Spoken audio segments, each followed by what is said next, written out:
Pour écouter cette session en français, veuillez cliquer en bas de votre écran sur l'onglet Interprétation et sélectionner le drapeau français.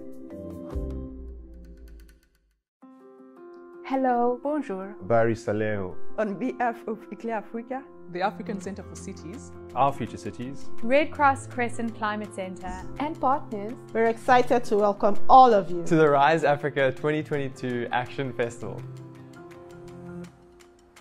Rise Africa has been growing since 2020 as a platform for thinkers, doers, and enablers, committed to inspiring action for sustainable cities. This year's theme is creativity. Le thème de cette année est la créativité. Pour moi, cela signifie de communiquer la complexité des changements climatiques dans les villes à l'urbanisme galopant.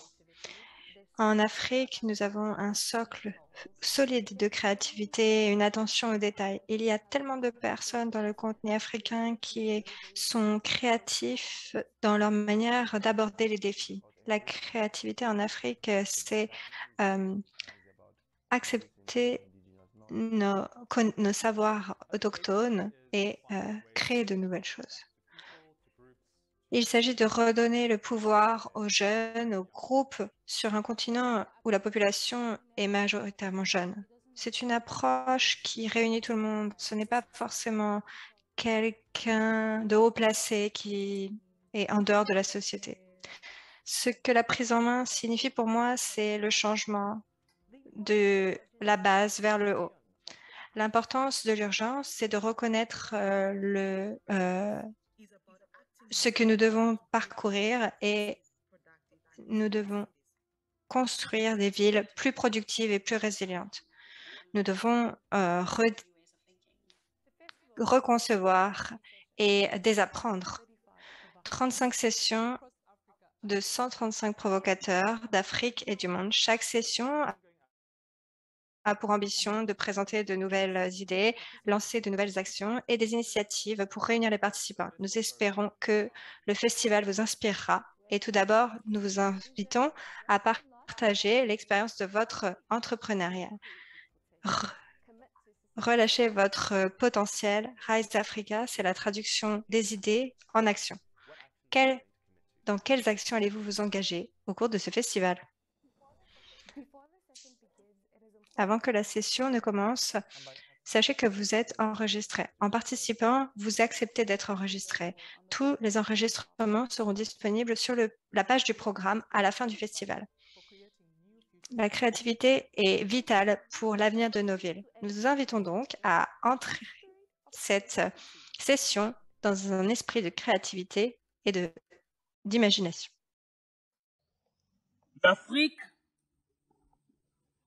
L'Afrique est fatiguée de se retrouver dans l'obscurité. Elle est fatiguée de naviguer contre les courants de l'industrialisation. L'Afrique me dit qu'elle est fatiguée de se reposer au feu du bois. Il est donc temps de faire sauter les compteurs. Éclairons l'Afrique, libérons son énergie pour libérer son potentiel. Accélérons le rythme cardiaque de son développement. Libérons son énergie pour libérer son potentiel. Transformons l'enveloppe énergétique de l'Afrique pour stimuler son développement. Car la nature nous a tellement gratifiés de ses richesses. Changeons l'histoire, éclairons l'Afrique, donnons un bout de lumière à chaque foyer en Afrique est une possibilité. Changeons l'histoire, éclairons l'Afrique. Libérons son énergie pour libérer son potentiel.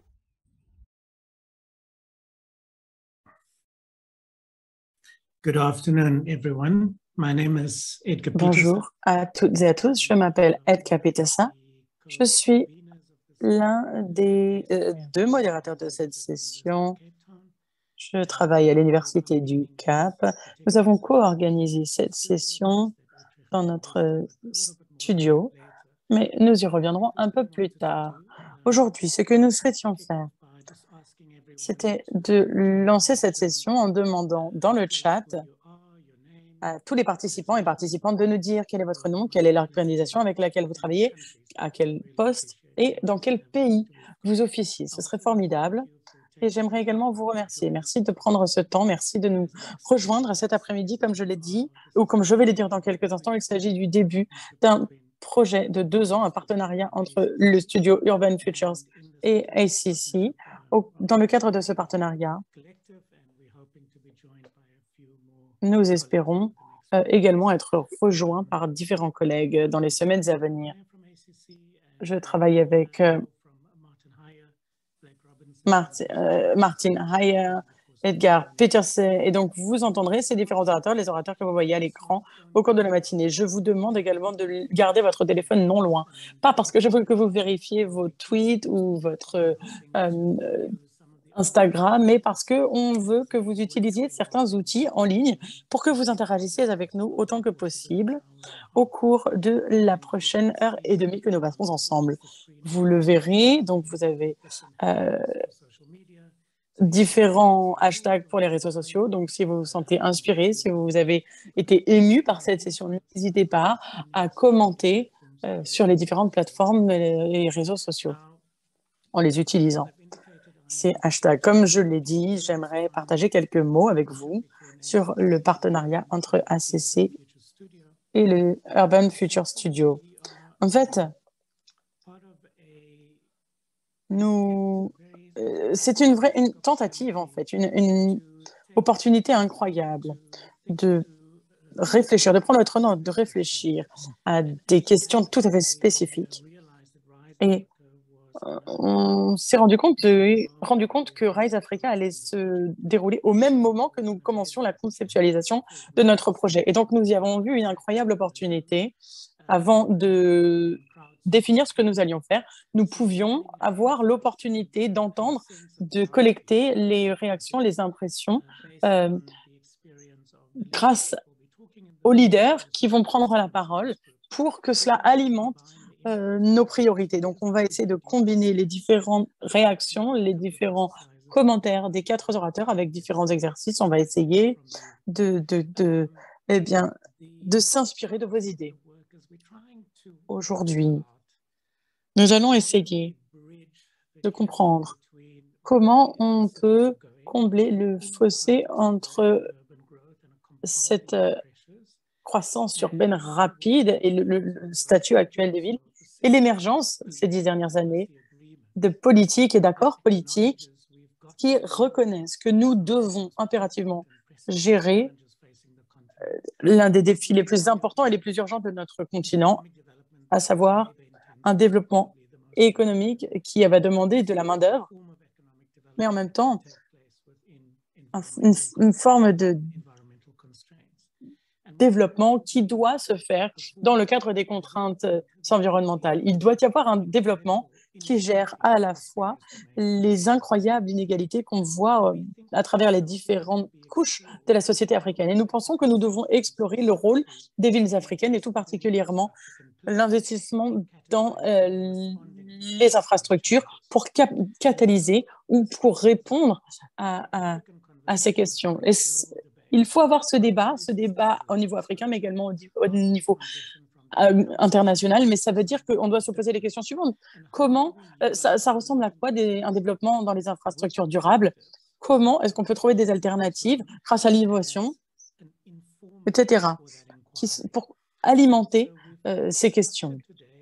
Et donc, aujourd'hui, nous nous sommes organisés pour essayer d'en apprendre plus de 4 professionnels qui, à notre avis, font un travail absolument fantastique. Et nous souhaitons utiliser leur expertise pour avoir cette conversation sur quelles sont les priorités, comment devons-nous réfléchir à la transition vers des infrastructures plus durables, de quel type d'innovation l'écosystème a-t-il besoin et comment les soutenir. Et avant maintenant de rentrer dans le cœur du sujet, je souhaitais remettre à l'écran l'ordre du jour, si cela ne vous ennuie pas. Peut-être que... Alors, moi, je ne le vois pas. Vous le voyez là? C'est bon?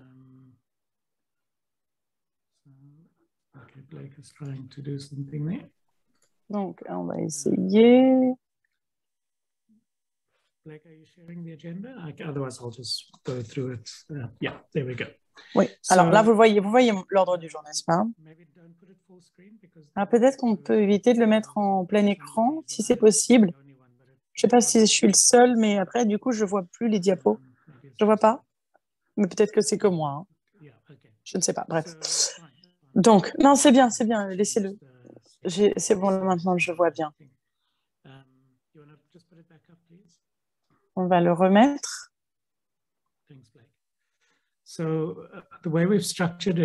Donc, la manière dont nous avons structuré cette session, c'est que tout d'abord, on va faire un petit exercice et que je vais modérer, et je vais en parler dans quelques instants. Donc, on va parler d'infrastructures durables. Donc, on va parler des différentes priorités, des éléments les plus urgents.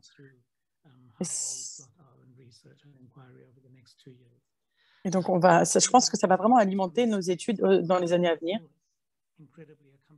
On va demander aux différents orateurs de prendre la parole. Ils ont énormément d'expérience, sont des professionnels très accomplis. On leur a demandé de vraiment condenser la richesse de leur expérience en 5 à 6 minutes, afin d'avoir assez de temps pour la session de questions-réponses, pour vous donner la parole aux différents participants. Donc, sans plus attendre, bienvenue à toutes et à tous et merci de nous avoir rejoints. On a énormément de participants, donc c'est très réjouissant. Merci beaucoup. Je donne donc la parole à Blake. Merci beaucoup à toutes et à tous. Je suis ravie d'être parmi vous. Je suis aux Pays-Bas dans le Urban Future Studio. C'est mon premier festival Rise Africa. Avant de commencer avec l'ordre du jour aujourd'hui et avec des orateurs tout à fait formidables de partout dans le continent, on voulait commencer avec un petit exercice en ligne avec le thème de la journée, à savoir la créativité.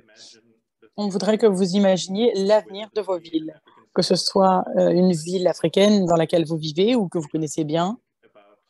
On aimerait que vous réfléchissiez à la vie quotidienne de quelqu'un dans 2 générations, par exemple. Donc, si vous avez des enfants en bas âge, ça veut dire que peut-être ce sera vos petits-enfants quand ils auront 20 ans. Alors, où est-ce que cette personne, elle va se réveiller? Qu'est-ce qu'ils vont faire le matin? C'est quoi leur routine le matin? Réfléchissez à tout cela, réfléchissez à comment ils vont devoir se rendre à l'endroit où ils sont censés aller ce jour-là. Quelle est leur expérience de ce déplacement dans la ville?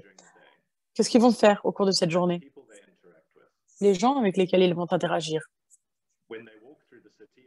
Lorsqu'ils se déplacent dans la ville, quelle est l'expérience qu'ils vont avoir du centre-ville? Est-ce qu'ils vont marcher? Quand ils vont quitter l'endroit où ils sont censés aller, à quoi va ressembler leur trajet pour le retour? Qu'est-ce qu'ils font après le travail? Qui ils ont vu? Comment est-ce qu'ils vont se coucher à la fin de la journée? On ne sait jamais ce que réserve l'avenir. Mais on a déjà beaucoup de clés pour essayer de définir ce qui nous attend à l'avenir dans le présent. Donc, avec ce plongeon dans la vie de quelqu'un dans 2 générations dans ces villes, eh bien, ça va nous permettre de comprendre à quoi nous attendre et comment mieux développer nos villes. On va utiliser cette application Menti. Vous rappelez, vous, qu'il s'agit d'une vie probable. Il faut que ce soit vraiment la ville que vous envisagez dans les 2 générations d'avenir. Dans 2 générations. Donc, vous verrez là à l'écran un code QR. Pour celles et ceux qui ont des smartphones, vous pourrez y avoir accès avec le code QR. Ou bien, si vous n'avez pas de smartphone à votre disposition, vous pouvez aller cliquer sur le site menti.com. Vous voyez le code. On va également mettre un lien dans le chat pour que vous puissiez juste cliquer dessus. Donc, vous pourrez saisir 8 mots, jusqu'à 8 mots. Et aller en bas sur le bouton bleu pour soumettre dès que vous êtes prêt. Je vous donne donc 1 minute et demie environ pour nous faire part des mots qui, à votre avis, définiront l'avenir de nos villes, des générations futures dans nos villes.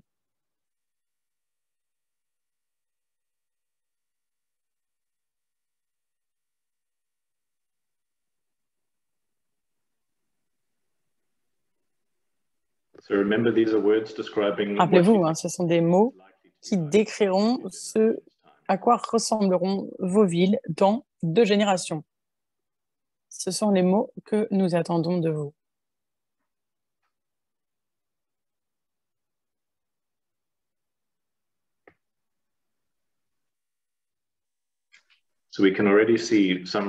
Donc là, on voit déjà qu'on a des réponses qui commencent à arriver sur le site Menti. Donc, il y en a qui disent qu'elle sera similaire, qu'elle sera empreinte d'inégalité, respectueuse de l'environnement. Kafka rencontre Mad Max, amical, agréable, multimodal, pollué, informel, congestionné, densément peuplé. Vous voyez, hein, on a différentes manières de réfléchir à l'avenir des villes. Et rien n'est gravé dans le marbre. Lorsqu'on réfléchit à la vision des villes à l'avenir, on pense probablement à des grands gratte-ciels avec des grands panneaux dessus, de nouveaux développements également, comme l'éco-Atlantique au Nigeria. On peut penser peut-être aux prévisions météorologiques qui vont nous permettre de prévoir l'augmentation des températures ou de la hausse du niveau de la mer. On pense aux nouvelles technologies qui sont promues à l'heure actuelle pour que les villes soient plus faciles d'utilisation grâce aux données. Il y a différentes visions à avoir pour l'avenir. Et chacune de ces visions va déterminer la manière dont on envisage, dont on anticipe l'avenir et dont on conçoit l'avenir. Et lorsqu'on a commencé à préparer le festival, on a demandé aux gens, lorsqu'ils s'enregistraient aux différentes sessions, de nous dire quelle était leur vision de l'Afrique à l'avenir. Et effectivement, étant donné qu'on a ICLEI qui organise ce festival, on a des termes tels que durable, inclusif. Mais on a également des mots comme vert, smart. On a également des termes sociétaux, justes, équitables, sains, abordables, accessibles, et des termes liés à l'esthétique, tels que belle, attrayante. On a des termes liés à la manière dont les villes interagisseront avec le monde, donc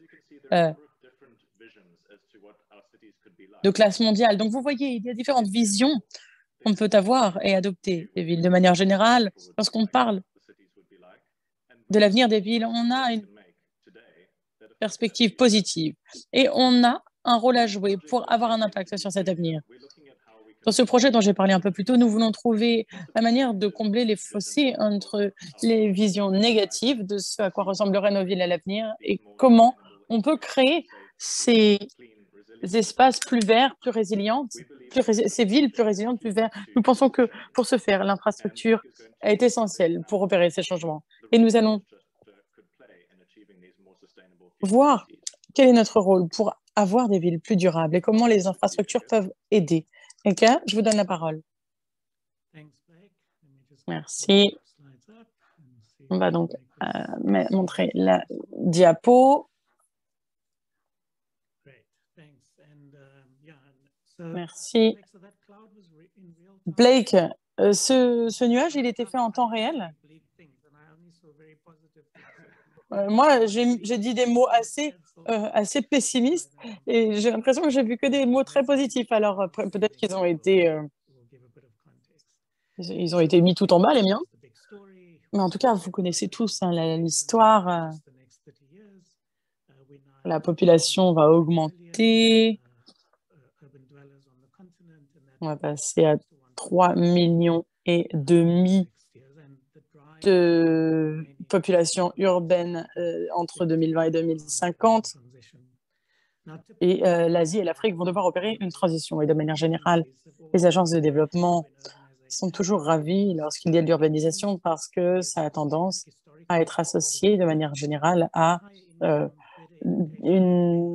des niveaux d'éducation et de revenus et de productivité plus élevés, notamment pour le secteur privé. Quand il y a l'urbanisation en plus d'une main-d'œuvre croissante, c'est parfait, c'est la situation idéale. Le seul problème, c'est qu'à l'heure actuelle, selon les preuves dont nous détenons, il n'est pas clair que pour le continent africain, ces deux tendances vont en fait accélérer le développement tel que nous le souhaitons. À vrai dire que ça pourrait avoir un impact plutôt négatif. Et la raison derrière cela, c'est que nous avons un peu... C'est vrai qu'on a une population très jeune qui est en croissance. Le problème, c'est que 80% d'entre eux ont un emploi informel ou précaire. En pratique, qu'est-ce que ça signifie? Eh bien, ça signifie que c'est un travail qui est irrégulier et que la plupart des gouvernements africains n'ont pas de protection sociale quasiment. Et donc, il n'y a pas cette protection, cette couverture sociale qui peut les aider. Donc, à cause de cela, eh bien, la seule option viable et disponible pour cette génération qui va structurer nos villes, c'est de vivre de manière informelle ou dans des bidonvilles. Ce n'est pas leur choix, c'est simplement que c'est la seule option disponible pour eux. Et le résultat, au final, à cause du fait qu'ils n'ont pas accès aux services de base et qu'ils vivent dans ces conditions, c'est qu'on a à la fois des problèmes de santé, des problèmes de revenus bas, et on a en plus de ça les chocs économiques et climatiques, comme on l'a vu ces 2 dernières années, avec là même la guerre en Ukraine qui a eu un impact sur l'insécurité alimentaire avec différents produits qui sont moins disponibles. On voit les inégalités qui ne font qu'augmenter. Bien entendu, ce sont des indicateurs structurants qu'il est important de prendre en compte, mais également, ça doit faire partie des discussions au niveau politique.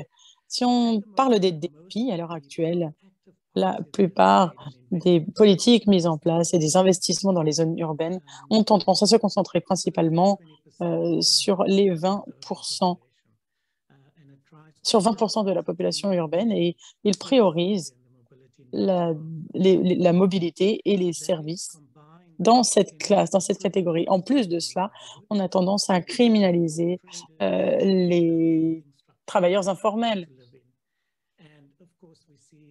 Et bien entendu, on voit un manque de services de base. On observe également un manque de services de base puisqu'il manque de l'investissement dans l'infrastructure publique, le développement social, notamment dans la santé et l'éducation. Et d'ailleurs, on voit qu'on ne fait pas ces investissements nécessaires. Au niveau politique, on voit avec l'émergence de ces gouvernances un manque de coordination de ces investissements pour optimiser l'urbanisation. Et cela est dû au manque d'appétit en dehors de l'Afrique du Sud ou au nord, au-delà de l'Afrique du Nord, de faire ce travail de décentralisation. C'est un aperçu assez simplifié, mais ça vous donne une idée des macro-défis auxquels nous faisons face. Et donc, il faut que l'économie fonctionne, l'agenda 2050 et les différents plans d'action qui en ressortent, le passeport commun, l'augmentation du commerce entre pays africains permet de sortir de cette dépendance d'un bien particulier ou d'export de certains biens. Et donc, il faut bien réfléchir à la manière dont on calibre les investissements, notamment dans les infrastructures, pour une croissance, mais qui crée des emplois et au sein des limites de l'environnement. Et donc, on voit une expansion de cette macro-réflexion avec l'Union africaine, les différents programmes internationaux depuis environ 10 ans. Et c'est plus récemment qu'on voit que tous ces investissements arrivent dans les régions urbaines. Et donc, il y a finalement des couloirs avec des nouvelles villes et des zones d'export. Mais le problème, c'est que souvent, on n'arrive pas à mettre les citoyens au cœur de cette réflexion. Et donc, souvent, c'est un changement d'infrastructure qui fait face à ce genre de défis. Nous l'avons vu dans les pays du Nord avec la campagne de reconstruire en mieux, le Green New Deal. Les problèmes avec l'infrastructure, c'est que pour ces investissements, souvent, on peut voir cette réalisation des droits socio-économiques depuis 80 avec la charte africaine, et ça peut également accélérer la transformation structurelle tout en amenant cette industrialisation. Et donc, c'est à l'intersection de là qu'on peut voir un rôle important des infrastructures durables. Et ça résonne avec la réflexion mondiale, avec les accords de Paris, les ODD, etc. Et donc, lorsqu'on extrapole tous ces cadres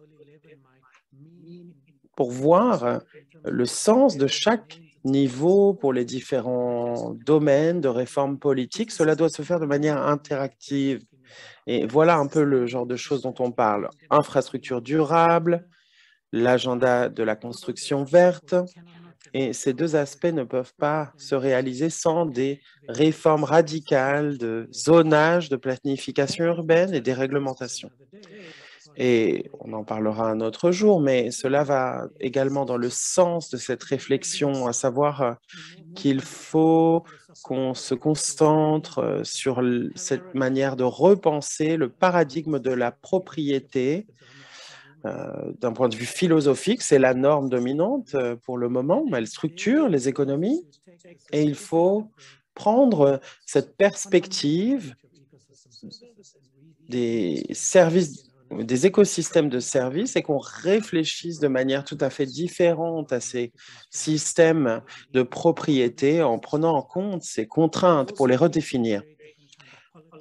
On réfléchit également à d'autres types de politiques. On voit l'émergence des mouvements climatiques, l'urgence climatique, mais au niveau urbain, on voit bien qu'il est nécessaire d'avoir d'autres coalitions qui s'étendent sur différents domaines de la société. Donc oui, au partenariat, mais également aux coalitions. Et je pense que l'Afrique témoigne bien du fait que les plateformes numériques peuvent être des catalyseurs et transformer les choses. On ne peut pas rentrer trop en détail aujourd'hui, mais je pense qu'il était important de reconnaître qu'il existe un cadre plus large, notamment sur ces deux aspects ici.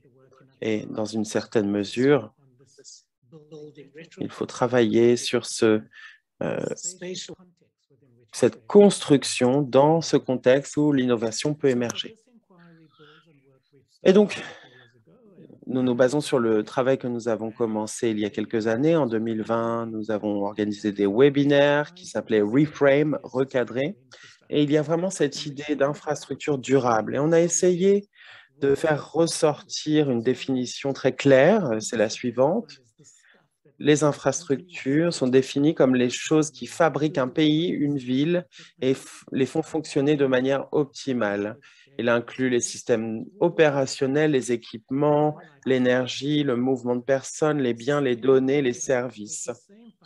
Les infrastructures durables ont les mêmes fonctions, mais déploient des systèmes technologiques qui permettent d'avoir des systèmes écologiques, sociaux, divers, qui offrent de nombreux emplois, sont efficaces en ressources et sont durables. Et donc, on peut prendre cette définition et la traduire en une série de critères. Et lorsqu'on fait face à une infrastructure durable, eh bien, est-ce qu'on la reconnaît? Est-ce qu'on sait de quoi il s'agit?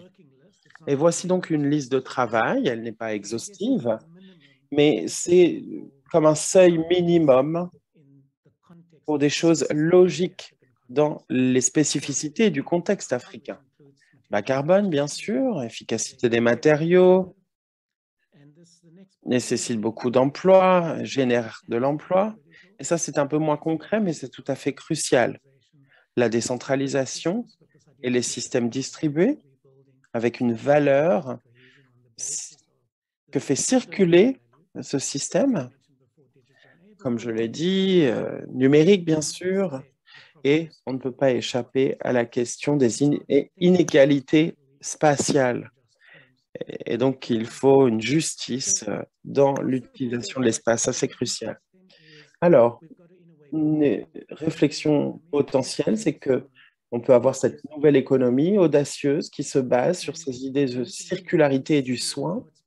Et on peut commencer à voir comment il est possible de repenser toute la chaîne de valeur dans différents secteurs d'infrastructures. Là, bien sûr, c'est une définition très large des infrastructures, les réseaux physiques, mais également les systèmes d'infrastructures naturels et sociaux.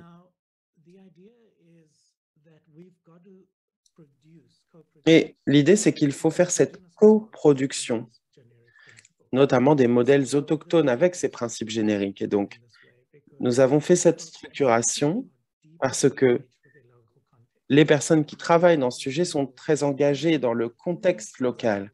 Et avec ces principes, on peut y réfléchir, mais l'adapter aux sites spécifiques. Toute innovation dans notre contexte doit réfléchir à une évolution alternative éventuelle lorsqu'on la lie avec les systèmes informels. On ne peut pas se permettre de ne réfléchir qu'à des nouvelles technologies formelles avec un système fiscal et une économie purement formelle. On ne peut pas non plus passer d'une condition à une autre.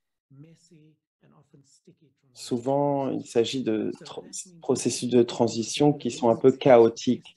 Et donc, il faut laisser de l'espace pour tester des alternatives. On peut échouer tout en utilisant ces échecs pour tester ce qui est solide afin de l'intégrer, le normaliser. Mais cela n'est pas possible si on ne peut pas tirer des leçons de ces expériences. Et donc, il faut une codification. C'est important pour nous en tant qu'universitaires et les organisations qui souhaitent transformer le monde. Et donc, il y a cette question, la création d'une base de connaissances afin d'harmoniser les choses et de les intégrer à tout niveau. Je vais maintenant vous présenter notre panel du jour. Ils ne vont pas prendre la parole tout de suite. On va faire un petit exercice avant, mais je voulais simplement vous expliquer un peu le contexte. Ils ne s'exprimeront pas dans cet ordre, mais je vais les passer en revue. Nous avons donc William Senyo de Impact Hub à Accra. Il est cofondateur et PDG du Impact Hub, dont la mission est de créer un système flexible, de créer un quartier innovant pour les entrepreneurs. Et nous pensons que ça, c'est très puissant, cette réflexion à une nouvelle sorte d'activité économique en Afrique. Et donc, William va pouvoir partager avec nous les défis qu'il rencontre, ses expériences et les leçons qu'il en tire. Ensuite, nous avons Regina Opondo, directrice communautaire à Conquay Design Initiative à Nairobi, mais ils sont également présents en Europe et aux États-Unis. Et leur engagement, c'est véritablement d'utiliser des systèmes de transformation des espaces publics.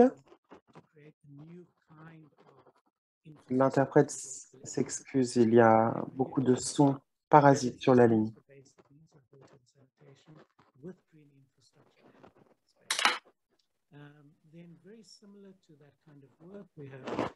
Dans la même veine de travail, nous avons Michael Uwemendimo,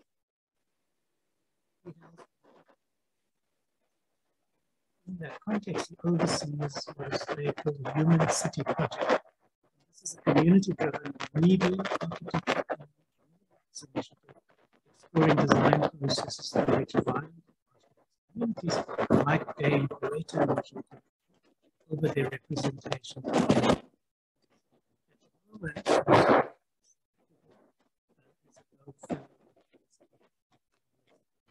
And finally, a fellow South African. Andrew, your sound is just cutting out for us. I'm not sure if your microphone is moving around or. Nothing is moving except my head. Okay. Sharing, maybe it's easier to follow me if you can lip read. Seems to have improved. Thanks. But improved. Okay. I have no idea what happened there. Our last speaker, and we are so grateful, he decided to get up in the middle of the night. He's currently on the west coast of the US. Sandile, it's like 4 o'clock in the morning or something ridiculous. So thank you so much, Sandile, for being with us. He's the Senior Manager for City Research and Policy Advocacy and it's the Office of Strategic Management at eThekwini Municipality, which is the municipality that governs the city of Durban. There he focuses on the use of data as a catalyst for evidence-based strategic decision-making and policy formulation to co-create tools, systems, and processes for improving service delivery and supporting development. So we've got an amazing panel, and as I said, we're torturing them a little bit because they've got only a very limited time to share a wealth of experience. But without further ado, I want to hand over to Blake. Thanks, Edgar. So we're going to run a quick exercise before the speakers start. As Edgar mentioned, that we are starting a 2-year project between the African Centre for Cities and the Urban Future Studio, where we'll be looking at this theme of sustainable infrastructure and what types of infrastructure we need to proliferate in order to achieve a transition towards these better futures that we'd like to achieve. And in order to start the project, we'd like to make sure that the types of infrastructure we're focusing on are really relevant to the context and what people are most interested to learn more about. So we have put together a short list of 10 different infrastructure themes that we could potentially look at when we start to write up case studies and look for inspiring examples from around the continent. And these themes are green and public space, water, sanitation, waste management, mobility, internet and ICT, education and health, buildings and housing, food and markets, and energy. We'd now like to run a quick poll with all of you in the room to find out which of these you think are the most important themes in need of innovation. Helene, can you pull up the poll on the screen, please?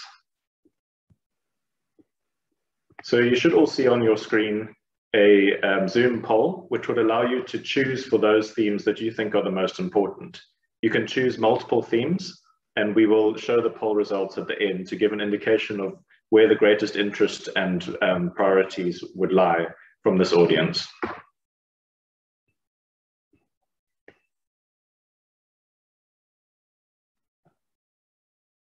I can already see waste management and green and public space coming across as prevalent themes. Water increasing in prominence.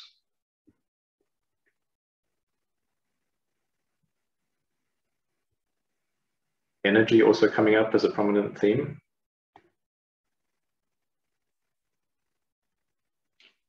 We've got 67% have participated, so we'll give a bit more time for the rest to add their views. Waste management and energy now looking like the two most popular themes.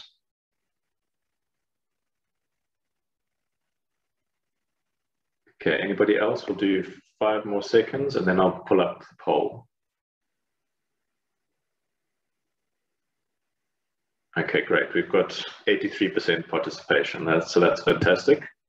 And the poll should now be showing on your screen. And we can see that energy is one of the most prominent themes at 55%, followed by waste management at 53%, water at 47%, and buildings and housing at 42%.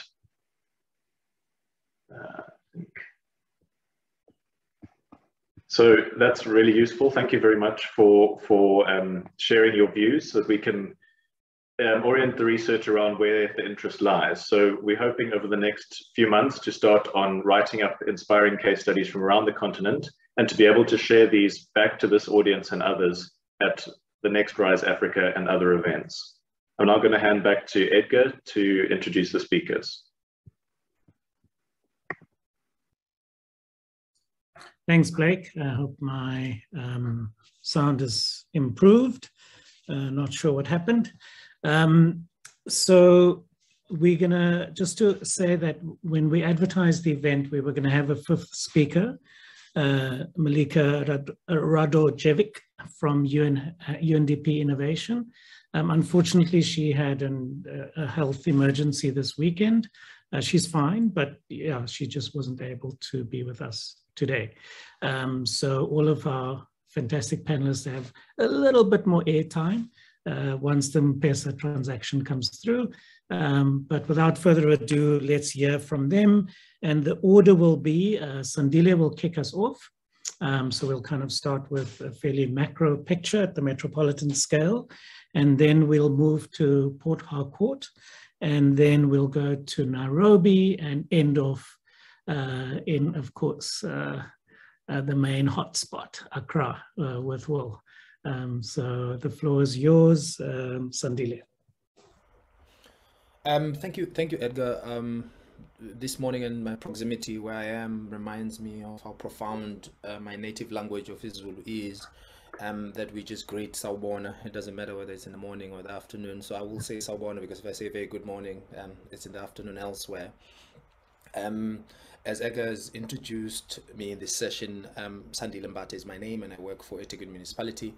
I'm going to, while talking to you within the next 5 minutes, I will share my screen, and it's a tactic to distract you from what I'm saying by making you look to the other side. My contention today, an argument that I put forward, is that you are not going to be able to make any decisions without knowing the state of the world. I argue that data is infrastructure in itself because it serves as a catalyst and enabler in order for you to make a sustainable decisions. Without knowing the state of the world, you are almost unlikely to make decisions that make sense.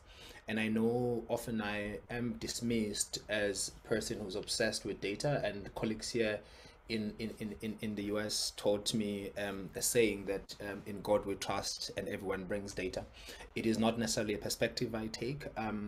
I take it from, again, my native tradition of isiZulu that says indlela ibuzwa abaphambili, you ask the path from those who've traveled it. But how do you ask the path from those who've traveled it in a context of a city planning and infrastructure? You look at the data and how you have performed in the past in order for you to make decisions of the future.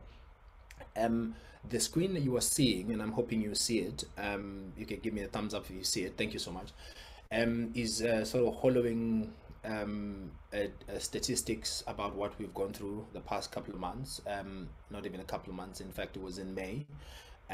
We had tremendous storms which just came back again the past 3 days. We lost at least 390 lives or more.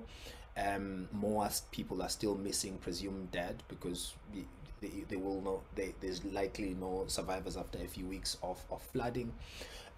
Major impact on infrastructure. Without knowing this and keeping it in this format, how do you make decisions in the future? So we've had massive infrastructure disruptions. We know where this infrastructure is. How do you then say, this is how we build infrastructure in the future? Because we know that the bulk infrastructure was swept away during the flood. And that points to various issues in terms of not working with nature, right? If you put a pipe across a stream that is likely to flood, even in within a 100-year floodplain, it will be swept away. How do we then start rethinking our infrastructure provision using data itself? So I argue that in fact, I see that, Edgar, you in some of your slides, you're putting digital transformation and data issues right at the bottom. I argue that it's at the top. Without knowing what infrastructure is required and the state of the world, you're going to keep making bad decisions again and again that are completely unsustainable. I don't think that infrastructure itself is a starting point, and then looking at sort of digital tools, because we have the digital tools to tell us spatially what are the issues. As an example, so part of what we've been able to do is looking at our, let me not clutter this, I'll open it for you so that you don't see it cluttered. We've done some work with CSIR, our Center for Scientific and Industrial Research in South Africa, to look at our vulnerable communities. Without this understanding of our populations in terms of where they are located, in terms of the sort of various demographical issues, spatial issues, we are not again able to make sound and innovative infrastructure decisions. So I argue again that data is a foundation for making the sustainable infrastructure decisions. As eThekwini, and we're not there yet. We are working towards that. We've decided that we'll integrate our city level data in order for it to inform our decision making process.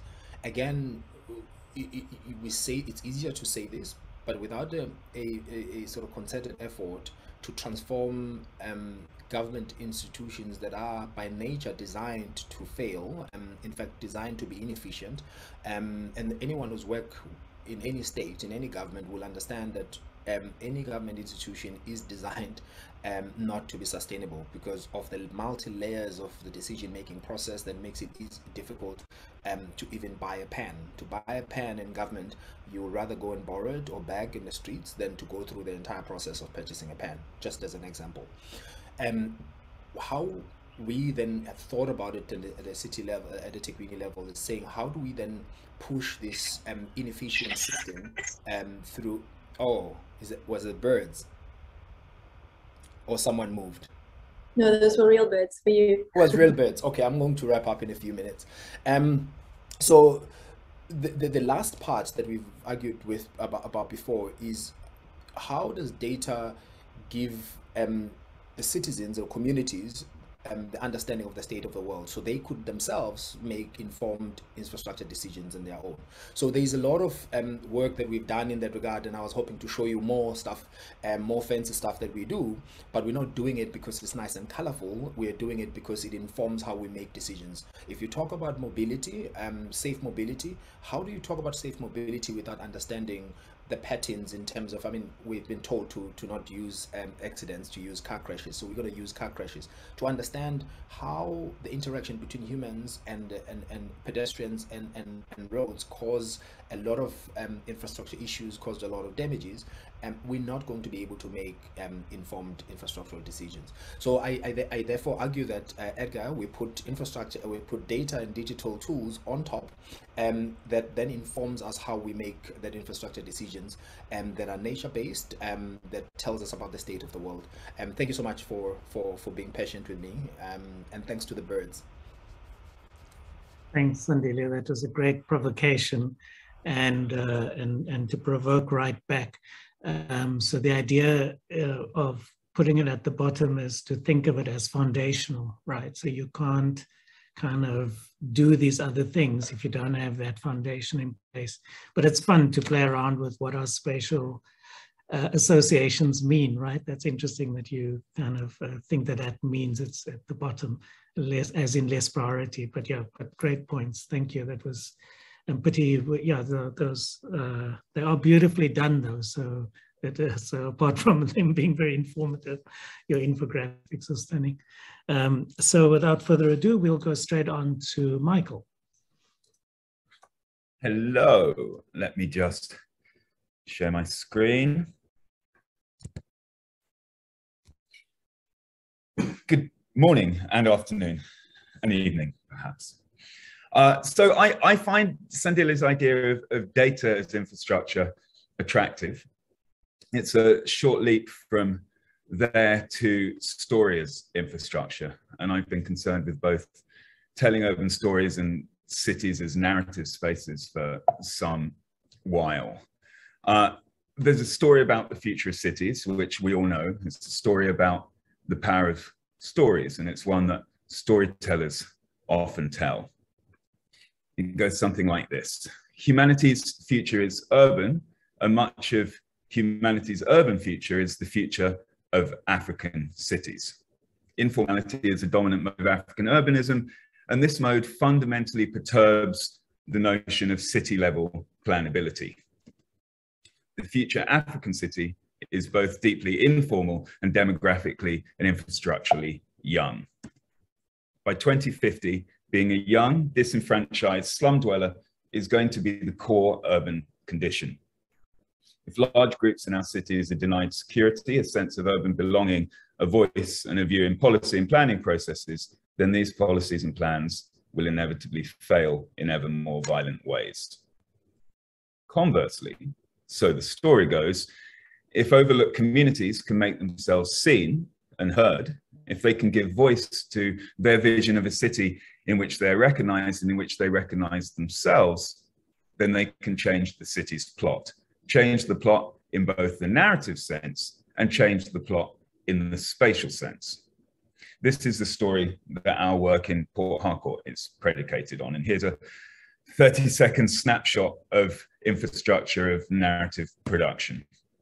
Ours is a community-led media, music, architecture, urban design, and human rights initiative. We've built a cluster of platforms: Chikoko Radio, a youth-led community station building citywide audiences; Chikoko Studios, a production facility for young people from marginalized communities to make and share music; Chikoko Cinema, an inflatable mobile cinema putting overlooked people in the picture; and Chikoko Maps, a participatory research and planning program which gives people the power to literally put themselves on the map, articulate different city scales, explore neighborhood histories, tell many stories.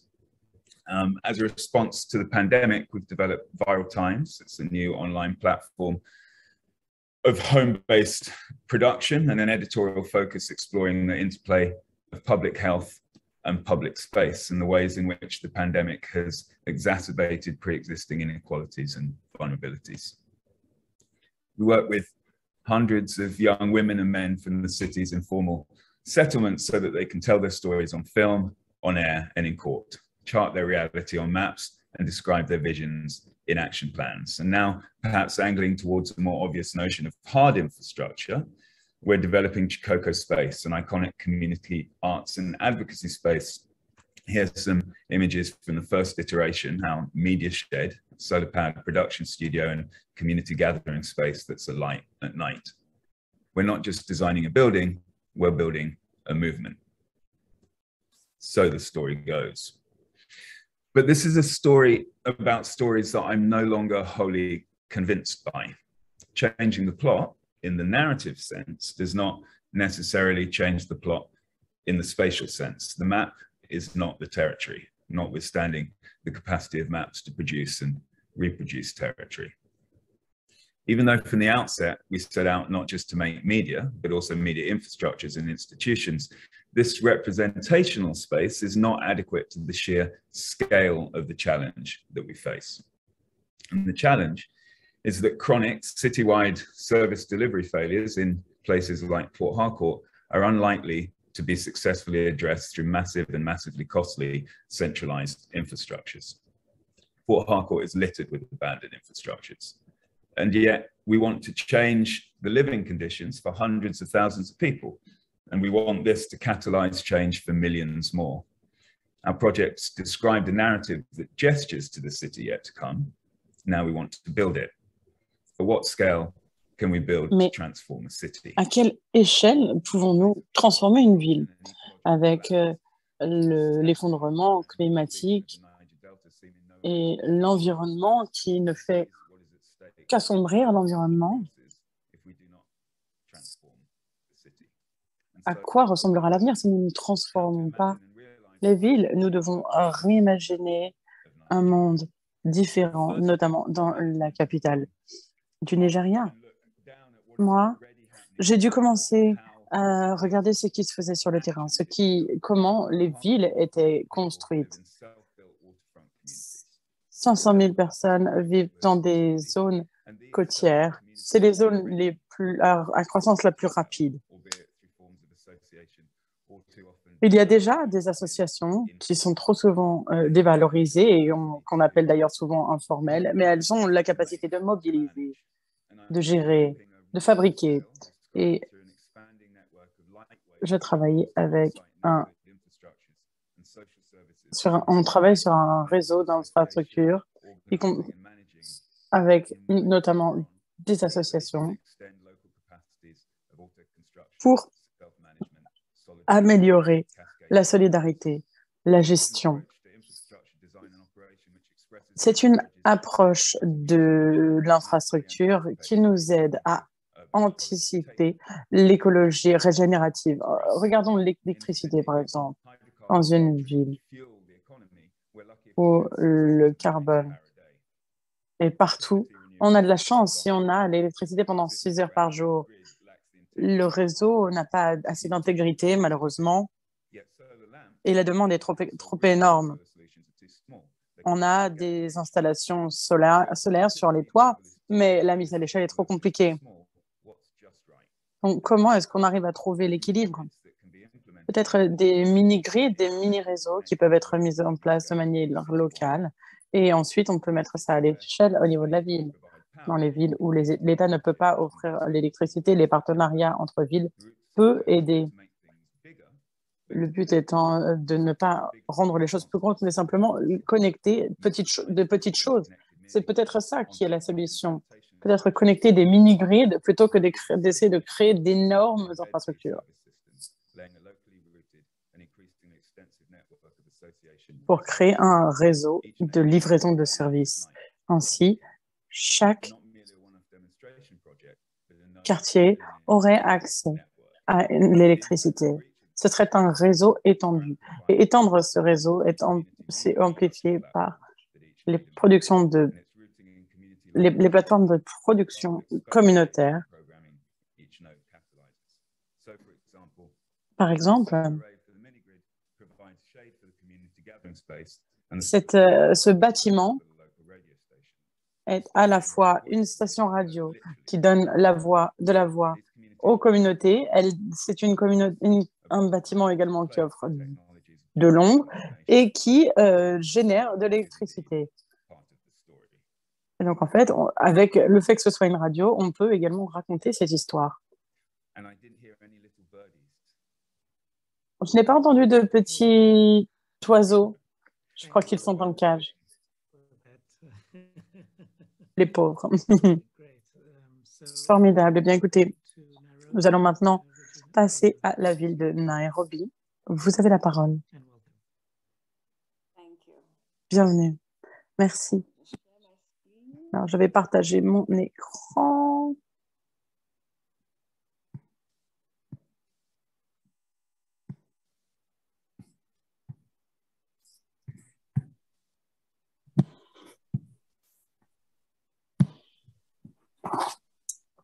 So I'm Jambo and greetings from Nairobi. Bonjour, je suis à Nairobi.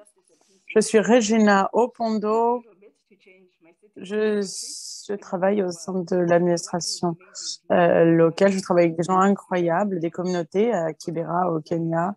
Et également, je travaille dans des initiatives de fabrication et de construction sur des infrastructures physiques et dématérialisées. On travaille sur les récits, sur les infrastructures, mais également sur l'espace civique en tant qu'infrastructure, afin de faire en sorte que les gens puissent jouir de leurs droits, prennent l'espace qui leur est dû. Les communautés sont souvent oubliées et elles n'ont pas assez de ressources. L'objectif pour nous, c'est d'améliorer le potentiel dans nos quartiers et dans nos villes. Le travail que nous faisons chez KDI, c'est que nous essayons de travailler sur les quartiers informels. Nous travaillons sur l'intégration et l'échange entre réseaux. La participation est un autre élément. La participation, c'est clé parce que ce sont des membres de nos communautés et ils doivent participer. Celles et ceux qui ont vécu dans ce type de quartier, notamment à Kibera, sont ceux qui n'ont pas le droit de participer aux prises de décision qui pourtant les impactent et ils doivent avoir vu au chapitre. Donc, la participation est essentielle dans nos travaux. KDI, ça nous permet d'avoir plus d'informations, améliorer la cohésion sociale et aider les membres des communautés à avoir plus de capacités. Par ailleurs,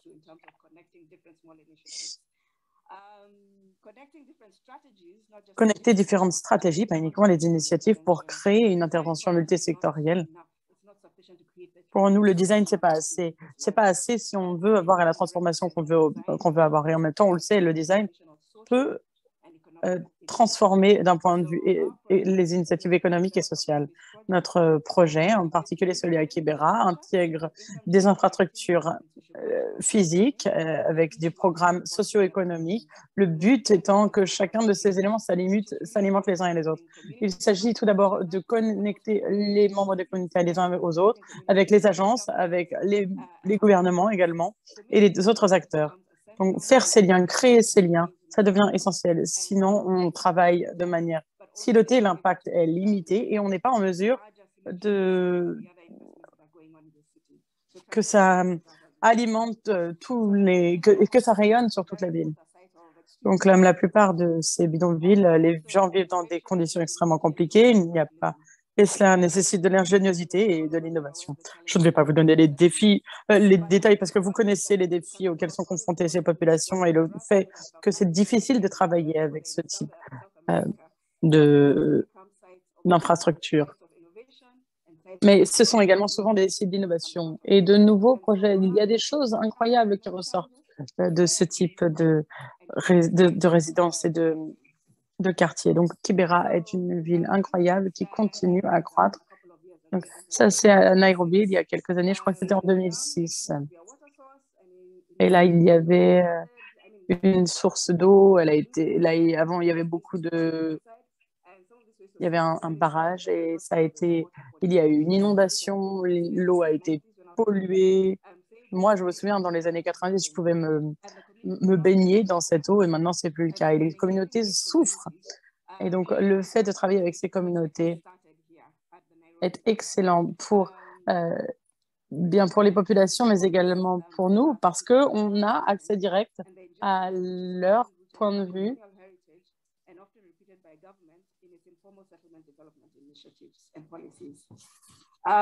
Et le but étant d'inclure leur point de vue dans les politiques.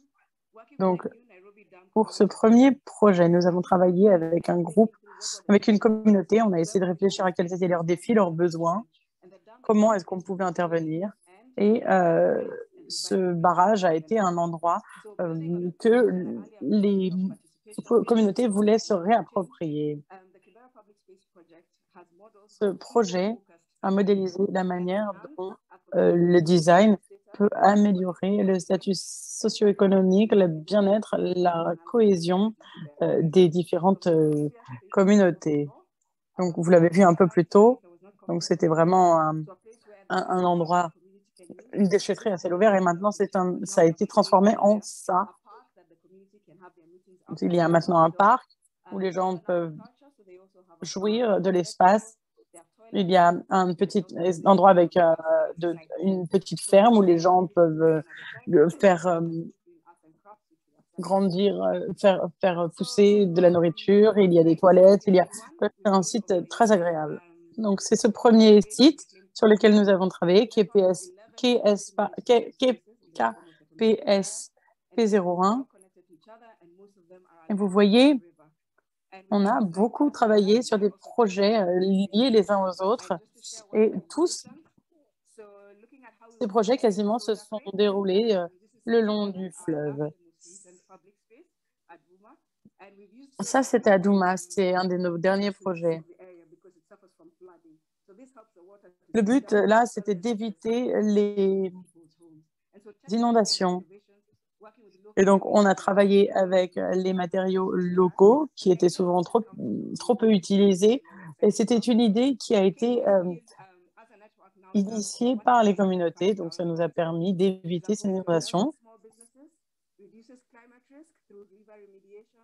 On a de nombreuses entreprises qui travaillent sur des solutions contre le changement climatique. Et KDI voulait créer une solution adaptable pour pouvoir être mise à l'échelle et qui pouvait être déplacée, pas uniquement à Kibera, mais dans d'autres villes. Et nous avons essayé de documenter ce que nous avons fait. Nous avons fait de la promotion pour que ce soit utilisé ailleurs.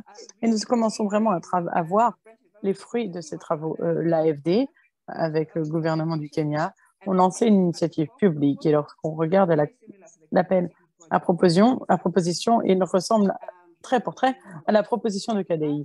Donc, c'est la même logique qu'ils ont utilisée. C'est un projet également sur les bidonvilles. L'état d'esprit, c'est que l'espace public et les espaces culturels, sociaux, c'est ça la clé. C'est la raison pour laquelle KDI voit que c'est quelque chose qui est de plus en plus mis en œuvre dans notre pays et donc nous avons hâte d'en faire partie. La semaine dernière, il y a eu un nouveau projet. Nous sommes ravis de travailler avec des professionnels. Le but étant que ce soit une amélioration d'une infrastructure. On va travailler avec les communautés, mais également avec des experts. Il faut que, donc, même si ce n'est pas uniquement axé sur ce que nous avons appris dans le cadre de notre premier projet KPSP, eh bien, nous avons voulu inclure les communautés. Ça a été une vraie source d'inspiration parce que les communautés ont dû s'engager, s'inclure.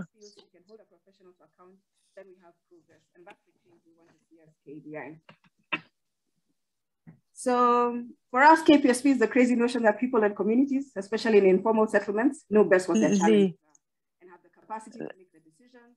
La raison sous-jacente pour laquelle nous travaillons de cette manière, c'est parce que nous pensons que les gens qui vivent dans les bidonvilles, ce sont elles et eux qui connaissent les défis auxquels ils sont confrontés le plus. Les espaces publics peuvent devenir des espaces de test qui peuvent aider à développer de manière positive tout un quartier, pas uniquement pour les bidonvilles, mais pour la ville de manière générale. C'est un vrai avantage pour la ville, mais également pour le pays tout entier.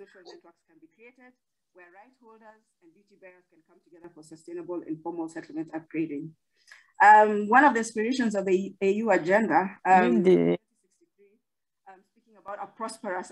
dans l'Union africaine, dans son agenda, inclut le développement durable et c'est en lien avec l'ODD 11, le développement des villes durables. Les infrastructures sont essentielles en la matière.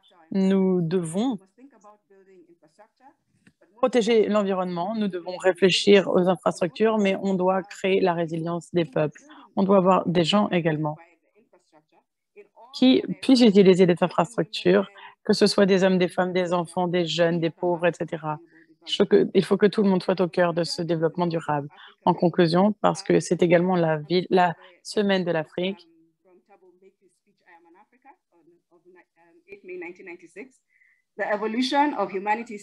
l'évolution de l'humanité nous dit que l'Afrique doit réaffirmer qu'elle continue à renaître de ses cendres, quels que soient les obstacles, rien ne peut nous arrêter, quelles que soient les difficultés, l'Afrique pourra trouver la paix. C'était une citation avec laquelle je voulais conclure. Je vous remercie. Merci beaucoup. C'était une vraie source d'inspiration, des exemples incroyables. Donc, on est un petit peu juste au niveau temps. Donc, on va donner la parole à notre orateur d'Accra et ensuite, nous reviendrons en session plénière. On ne vous entend pas. Vous m'entendez maintenant? Oui, parfait. Merci, William. Dans une pièce avec des experts aussi éminent, je me sens tout petit, mais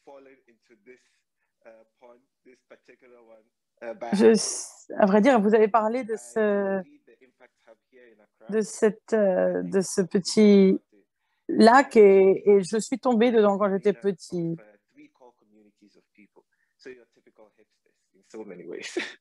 Tech entrepreneurs, social impact entrepreneurs. Vous avez raison. Les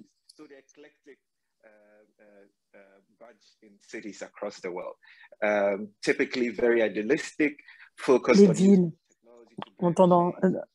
doivent utiliser les technologies et de nouveaux principes entrepreneuriaux pour connecter les communautés. Nous avons commencé à faire cela à Accra il y a environ 10 ans de cela. Nous nous sommes rendus compte que la plupart des infrastructures sur lesquelles nous nous reposions pour travailler, elles étaient obsolètes. Lorsque nous avons réuni des gens de communautés urbaines très actives pour réfléchir à ce qu'Accra était, on s'est vite rendu compte qu'on ne peut pas innover sans infrastructure. Donc, il est apparu clair que si l'on veut autonomiser et donner des ressources et un accès aux opportunités au peuple, on doit avoir la ville prête pour cela. Donc, la plupart de ce que nous avons fait, c'était en fait, c'était assez clair. On savait que rien n'allait travailler sans les infrastructures. Rien ne fonctionnerait, on le savait. Donc, pendant un an, j'ai un peu caché ma tête dans le sable. J'ai fait la politique de l'autruche parce que je savais qu'il y avait beaucoup plus à faire que ce que je le pensais. Donc, C'est quoi l'Impact Hub? L'Impact Hub, c'est des institutions qui existent dans différents pays du monde, assez indépendantes. C'est en fait un réseau qui se concentre sur des communautés d'entrepreneuriat. Et en fonction des villes, on s'est rendu compte assez rapidement que les Impact Hubs devaient avoir des approches différentes en fonction des villes. Donc, ce que fait l'Impact Hub, il offre des soutiens programmatiques et l'aide à organiser les idées. Et nous nous sommes vite rendus compte qu'à Accra, notre approche devait être différente, car il est apparu très clair que nous devions faire des études de cas. Nous nous sommes rendus compte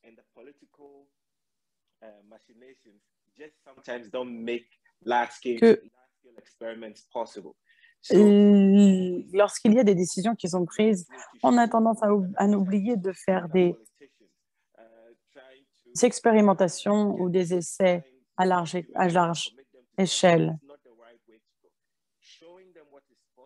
Montrer aux populations ce qui est possible à petite échelle et inspirer les gens à répliquer la même chose, à dupliquer la même chose, c'est comme ça qu'on y arrive.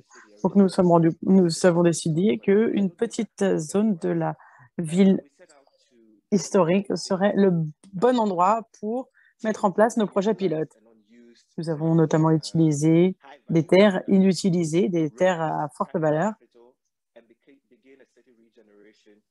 pour faire de la régénération de la terre autour de cette communauté avec ces différents entrepreneurs. Et on a fait en sorte que notre travail se reflète dans nos travaux.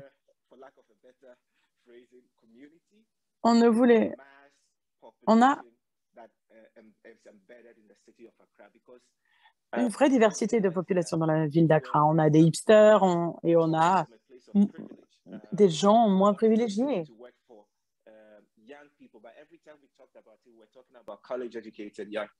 Lorsqu'on parle des jeunes, souvent on pense aux jeunes ambitieux qui ont un diplôme, mais nous, on devait trouver un point commun qui puisse connecter à la fois ces gens et en même temps les communautés plus larges.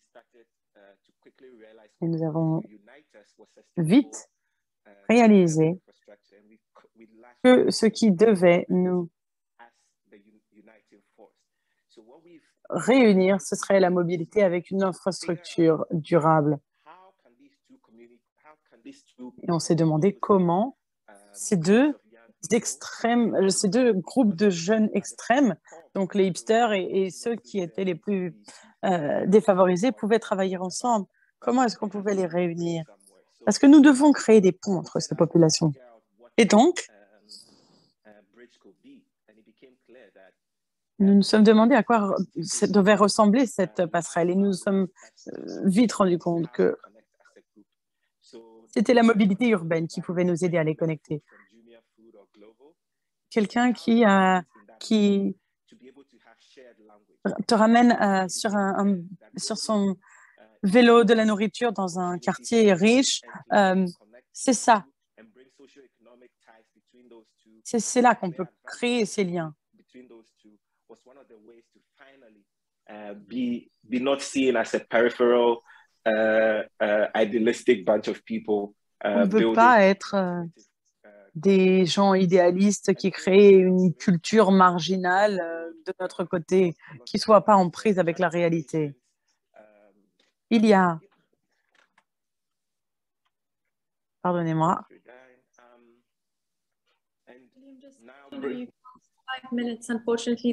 Malheureusement, il ne nous reste pas beaucoup de temps. Les oiseaux piaillent. Je suis désolée, mais c'est vrai qu'avec le temps, on a compris comment utiliser ces opportunités d'interconnexion pour créer, pour redéfinir les espaces urbains. Et surtout, on a essayé de travailler avec les différentes classes sociales. Voilà les co-composantes du travail que nous faisons. Nous voulons des opportunités matures, de l'incubation, de l'éducation. Nous faisons également de la micro-distribution au sein des communautés avec des points de rencontre pour que tous les jeunes créent cette nouvelle économie urbaine. Merci. Merci. Merci d'avoir parlé de tous ces exemples. J'apprécie suprêmement ces 4 présentations. Et ce qui était intéressant, c'était les processus, l'exploration, les recherches que vous avez faites. Merci d'avoir parlé de la manière dont on peut avoir ces conversations. On a une question dans le chat. On va aller directement poser la question. Je vais vous demander d'écrire votre question.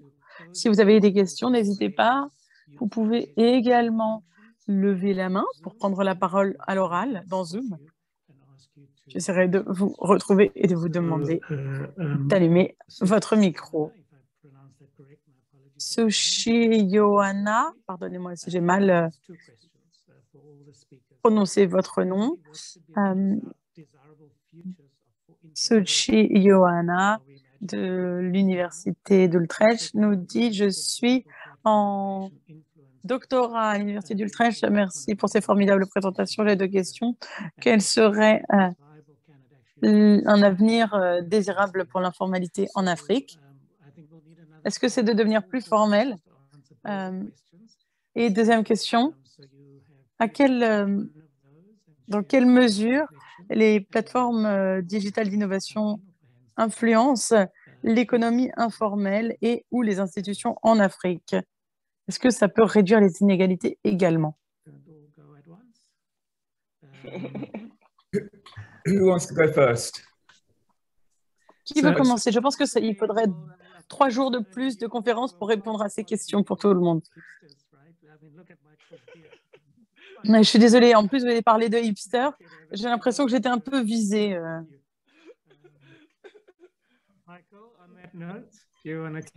Michael? Tout d'abord, il y a un point sur lequel je voudrais revenir. Qu'est-ce qu'on entend par informalité?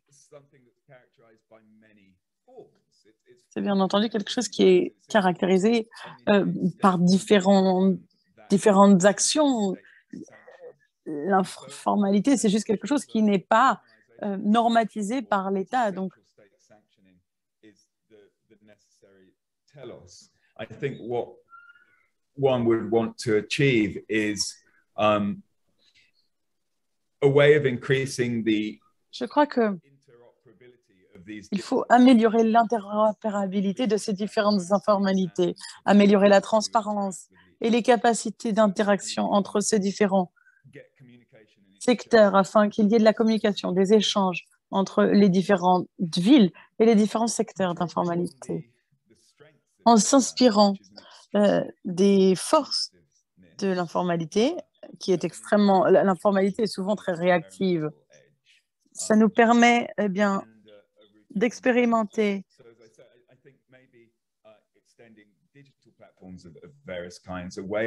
utiliser les plateformes digitales, par exemple, la manière dont on peut atteindre quelque chose sans formalisation. Je ne dis pas que la blockchain, c'est ce qu'on doit utiliser, mais il y a des manières d'enregistrer différents types de transactions qui sont considérées comme étant informelles pour qu'elles puissent interagir avec différents types de systèmes. C'est simplement comment améliorer les systèmes informels. Ce n'est pas tout à fait en les rendant formels, mais plutôt en les liant entre les uns et les autres, qu'il y ait plus de dialogue. Pour à quel point, dans quelle mesure, la question sur dans quelle mesure les plateformes en ligne d'innovation peuvent-elles influencer l'économie informelle? Je dirais qu'elles les impactent énormément. Il y a des économies en Afrique qui créent des opportunités pour les jeunes pour qu'ils et elles aient un revenu Je pense que les plateformes, c'est ce qui va faire le pont entre le formel et l'informel. Gig workers is in some ways informal. There are opportunities. Il y a des opportunités pour utiliser ce pont entre la formalité et l'informalité pour collecter des données pour élever l'économie et qu'elle devienne plus mainstream, plus formelle. Au Ghana, il y a une entreprise qui s'appelle l'EOP qui utilise les données de l'économie pour offrir des données de crédit pour notamment offrir des petits crédits pour l'immobilier, pour que les gens qui travaillent dans le secteur informel aient accès à un logement non loin de la ville. Donc, il y a des opportunités et je pense que ces plateformes peuvent doucement, lentement, influencer la manière dont le secteur et les travailleurs du secteur informel travaillent et améliorer ainsi leur vie. La question est de savoir quel est le but de ces plateformes et comment est-ce qu'elles sont créées. C'est toujours la bonne question. Pour revenir à ce qui était dit, on est censé terminer dans 4 minutes, mais on a jusqu'à 40. On va donc pouvoir continuer jusqu'à 14h40. Nous comprenons si vous avez d'autres engagements, mais je suis convaincue que vous allez tous rester puisque c'est trop intéressant. Merci. Effectivement, c'est une question extrêmement provocante. Je crois que ça vient... Ce n'est pas le problème de souci, mais c'est le problème du monde et des villes de manière générale ou des gouvernements également. On a tendance à penser que la formalité ou les entreprises formelles, c'est ce qu'il faut. Il faut l'officialisation, il faut que tout soit bien ordonné. Donc, c'est vraiment une manière assez naïve de réfléchir à cela de la part des États. Pour nous, les chercheurs, nous le savons. Il ne faut pas croire que les problèmes liés à l'informalité, c'est lié à l'informalité uniquement. Et moi, je travaille pour l'État et souvent, j'ai des disputes avec mes collègues qui me disent qu'on peut et qu'on doit rendre officielles ces activités. Moi, je pense surtout qu'il faut qu'elles soient plus inclusives.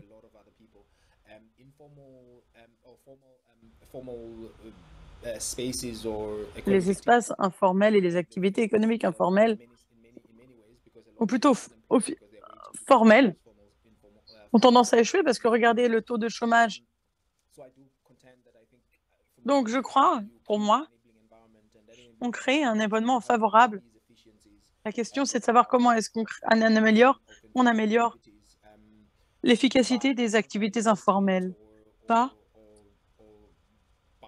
forcément en les limitant à des règlements qu'on impose sur, ou des sanctions qu'on impose sur la vente de biens. Par exemple, on doit changer de point de vue, se rendre compte que l'informalité, c'est quelque chose qui existe et qui ne va pas partir demain.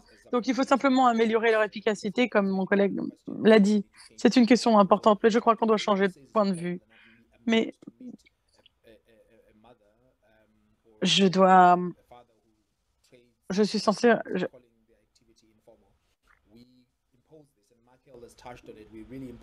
On a imposé cette notion de formalité et d'informalité, cette phrase, ce mot qui défranchise les activités informelles dans ces économies, qui pourtant sont parfois la norme. Merci beaucoup. Il y a des commentaires très intéressants dans le chat. On va les collecter, on va en prendre note, parce que ça va alimenter la manière dont nous allons mener à bien notre projet à l'avenir. Je voulais simplement vérifier. Regina, vous vouliez prendre la parole sur l'une des questions posées dans le chat ou autre chose? Oui, je voulais répondre à la question sur les plateformes digitales. C'est une question qui nous intéresse parce que notamment, il y a beaucoup d'exclusion des gens qui vivent dans les bidonvilles avec les outils en ligne. Et le problème, c'est que pendant le Covid, il y a beaucoup de choses qui sont faites en ligne, mais sans accès à ces outils, c'était compliqué. Et ce dont on s'est rendu compte ces dernières années, en utilisant CASP, on a utilisé ça comme étant une catapulte. On a utilisé ces hubs pour installer des infrastructures, pour travailler avec les réseaux d'Internet dans les communautés.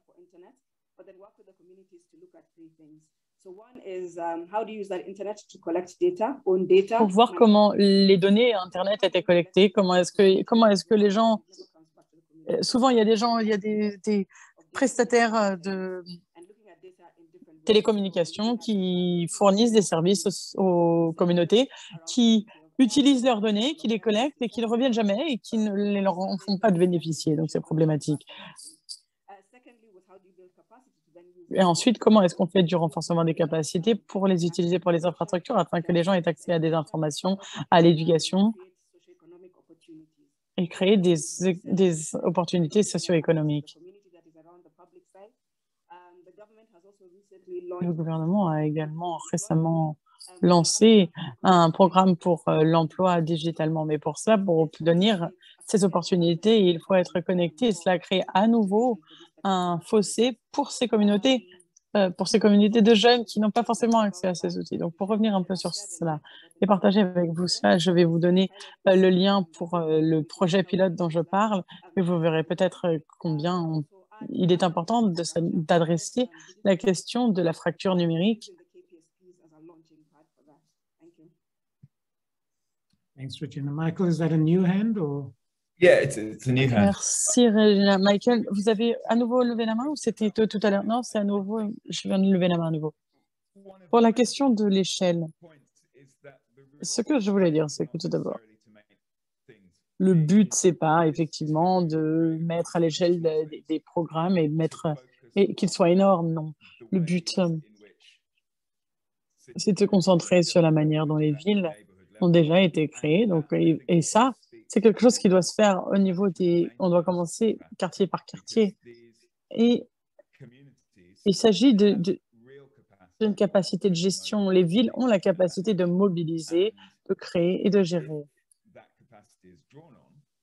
Et si on exploite ces capacités pour améliorer l'efficacité, alors à partir de cela, je pense qu'on pourra avoir des programmes à l'échelle de ville si on interconnecte les différents réseaux de quartiers. Lisez le commentaire de José. Il y a un formulaire, un Google Doc. On aimerait beaucoup que vous le remplissiez si vous voulez en savoir plus sur l'évolution de ce projet. Donc, n'hésitez pas. On vous ajoutera à la base de données et on vous tiendra informé. Il n'y a plus beaucoup de temps imparti, donc sans plus attendre, comme je l'ai dit, il y a eu des contributions formidables dans le chat. Merci beaucoup. Désolé, on ne peut pas les passer toutes en revue. C'est pour ça que en même temps, ça montre bien à quel point il est important ce programme. Je voulais maintenant donner la parole à Martin Heyer de prendre la parole de l'Université de Rochester pour clore ce webinaire.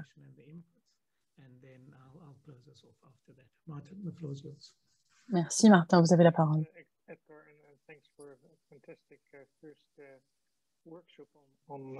Merci pour cet incroyable premier atelier sur la question des infrastructures urbaines durables. Je crois qu'il y a quelques fils rouges dont nous avons parlé dans les différentes questions, commentaires. La question dont nous avons parlé de l'infrastructure est peut-être un peu différente de ce que nous entendions au début. Il y a beaucoup d'infrastructures, on a parlé d'infrastructures douces, l'utilisation des espaces publics notamment, le besoin d'avoir de bonnes données, des données de qualité. Les données, ça requiert des infrastructures dures, mais il s'agit également de savoir ce qui se fait, de partager les connaissances également. Donc, pour moi, il s'agit plus d'une question de savoir dans quelle mesure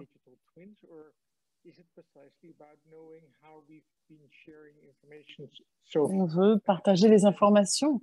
Peut-être qu'on doit étendre les informations dans un format de réseau, comme ce qu'on est en train de faire aujourd'hui, avec des partages d'exemples. Le deuxième élément qui m'a paru important au cours de ces discussions, c'est tout d'abord d'avoir des villes qui fassent des expérimentations avec un blueprint. Et à nouveau, il s'agit de savoir si vous avez un impact hub, comme on l'a dit, si on peut créer de nouvelles infrastructures.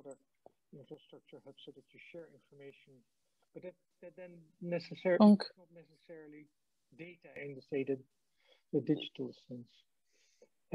ne s'agit pas uniquement de données, mais pour avoir des données, déjà, il faut les infrastructures digitales. Un peu plus tôt, il y a eu une discussion.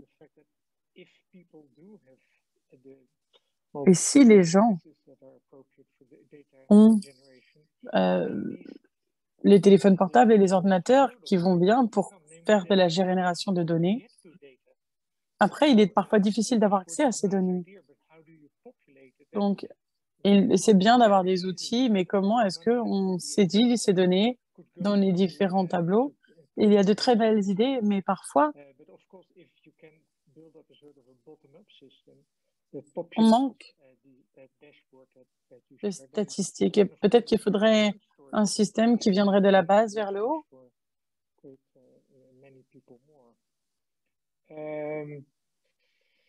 And of course, it was noticeable the idea of self-built Bien community. sûr, il y a les coopératives créées par les communautés qui sont parfois de belles entreprises. Et il faut les prendre en compte, bien entendu. Les derniers points, c'est les récits, c'est ce qu'on dit, ce qu'on entend. Et c'est ce qu'on a vu également. Il faut qu'on ait un récit commun.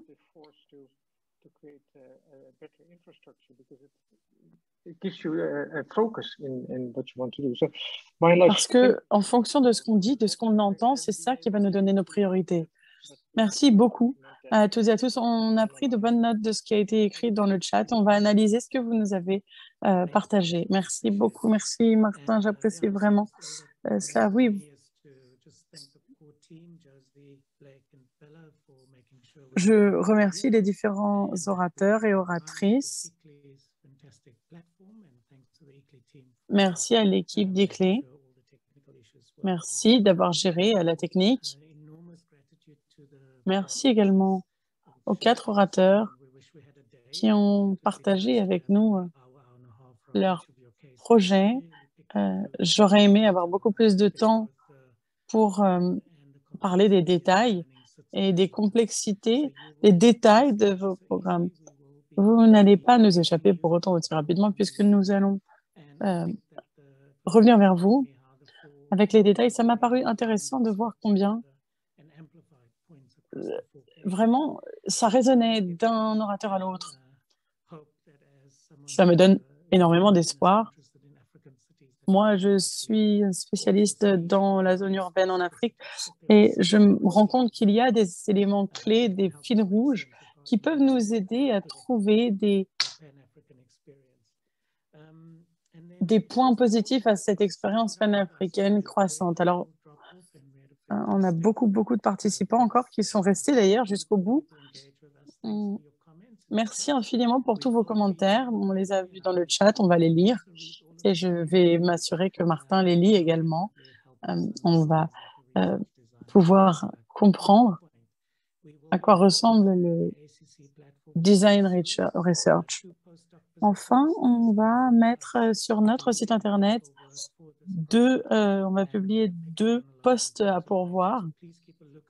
Donc, n'hésitez pas à les regarder, à aller faire un tour. Si vous connaissez la personne la plus talentueuse pour faire un travail formidable en la matière, faites-en part à vos amis, à votre famille. C'est environ dans 2 semaines que ce sera publié. Allez sur notre plateforme. Merci beaucoup à toutes et à tous. Je vous souhaite un formidable festival pour les 2 journées à venir. Bonne journée, au revoir. Thank you. Thank you. Cheers. Thank you. Nice one, guys. Thank you all.